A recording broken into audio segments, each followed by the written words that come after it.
गरम एवं गुळुगुळी बढ़िबा आरंभ हो गलानी। एही ऋतुरे निजको फिट रखिबा एक चैलेंज ठारू कम नुहे। तापमात्रा रे निरंतर वृद्धि जोगु शरीर रे जलर अभाव अर्थात डिहाइड्रेशन हो जाए।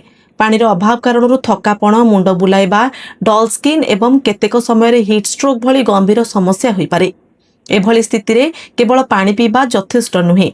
किछि फल जहाँ पानी रे भरपूर थाए ताकू डाएट रे शामिल करिबा उचित। ग्रीष्म ऋतुरे राजा होछि तरभुज। यह पानीर सर्वोत्तम उत्स। एथिरे 90% रु अधिक जल थाए। तरभुज खाइबा द्वारा शरीर ठंडा रही थाए एवं डिहाइड्रेशन रोका जाई परिबो। एथि सहित एथिरे एंटीऑक्सीडेंट एवं विटामिन सी मध्य प्रचुर परिमाण रे मिली थाए। ग्रीष्म ऋतुरे कमला खाइबा मध्य लाभदायक। एथिरे विटामिन सी एवं पानी उभय भरपूर। रोग प्रतिरोधक शक्ति को दृढ़ करने सहित एहार शरीर रे जलर अभाव को मध्य दूर करे। एहार रस ग्रीष्म ऋतुरे एक नेचुरल एनर्जी ड्रिंक भाव में काम करे।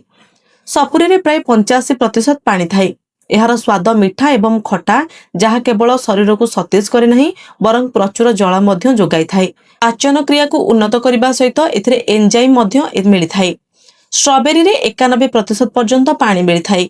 एही छोट देखा जाउथबा बेरी प्रकृत रे पानी रे एक महान उत्स। यह केवल शरीर को हाइड्रेट रखे नहीं बरं स्किन एवं केश पाई मध्य बहुत लाभदायक।